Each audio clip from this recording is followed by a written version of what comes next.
Welcome back, Careblazer. In today's video, I want to talk about some ways that you can start to lower your anxiety and stress. I've been talking to a lot of Careblazers recently whose stress levels are higher than ever before. They're worried about whether or not community centers will ever open up again for their loved one. They're worried about whether they'll be able to have an in-person visit with their loved one coming up because they're in a care facility. And then the winter months are coming on and they might not be able to do the outdoor window visits anymore. And they're wondering about if they'll ever be able to get more help in the home with all the restrictions in place right now. There's so much uncertainty happening right now that this tends, whenever there's a lot of uncertainty, it tends to raise anxiety and stress levels. So in this video, I want to share some ways you can start to get better control over your anxiety. And there's a really amazing workbook linked below this video. It's called the Corona Anxiety Workbook by the Wellness Institute. It's absolutely amazing. It is completely free. You don't even need to give them your email address. I put the link for that workbook below this video, but I want to share with you some key takeaways from that workbook here right now.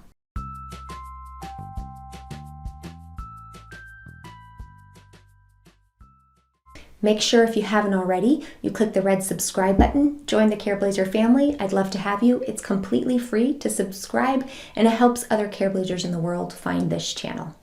So what exactly is stress? Stress is usually the physical symptoms our body starts to have when we start to sense a threat in our environment, when we think there's some danger. So this is usually muscle tightness, difficulty breathing, difficulty sleeping, muscle tension.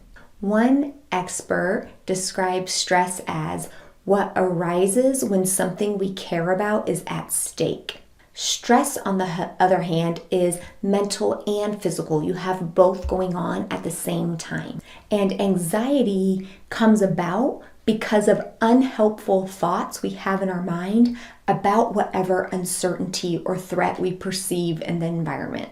It's basically our minds constantly focusing on and telling ourselves things that are not helpful to us.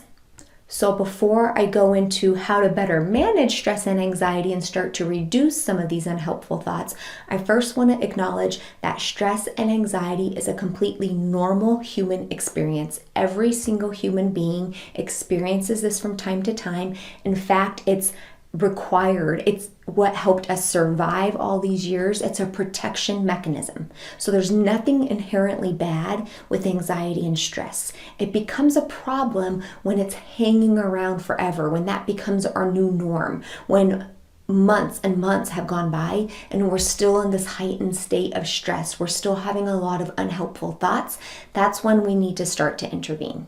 So because anxiety is going to happen to every human being, it's time to figure out, well, what tools can I have to start to help lower it, right? We can't control everything going on in the world. What can I do to help respond to it?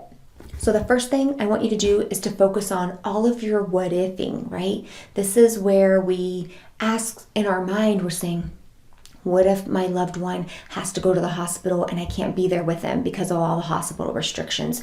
What if my loved one doesn't recognize me when I'm finally able to visit them without a mask? What if the care facility my loved one is in still no longer allows visitors and the winter's coming and I'm not going to be able to make the window visits anymore, right? It's what if, what if, what if. So I want you to first just notice when it happens. Notice the what-ifing in your mind. And then I want you to ask yourself, what is in my control right now and what is outside of my control right now? Much of the time, anxiety is heightened because we're focusing on all the things outside of our control, right? We don't have control over the rules of the nursing home. We don't have control over the rules of the hospital. We don't have control over the winter weather that's going to be coming and making window visits difficult, right? So those are the things that would go in the things outside of your control. What's inside of your control? What's inside of your control is communicating with your loved one in the ways possible. Like right now it's window visits. Maybe next time it will have to be phone visits. What's in your control right now is practicing self-care, getting rest, eating properly, talking to loved ones on the phone, getting support from support groups, like focusing on what is in your control. Whenever you're focusing over here on outside of your control, anxiety through the roof because you can't do anything about it.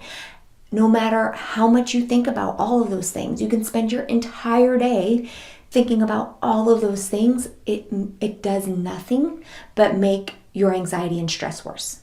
Once you can accept that focusing on all the things outside of your control is a waste of time because you can't do anything about it. Once you accept that, it then allows you to turn your attention to things that are in your control, right? Until you accept that all of these things are outside of your control, you're still highly focused on there, meanwhile not focusing on any of these other things. But if you can say, all right, I'm what-ifing again. These are the things I have zero control over. I can't do anything about it. What can I control? Let's go over here and let me focus my attention over here.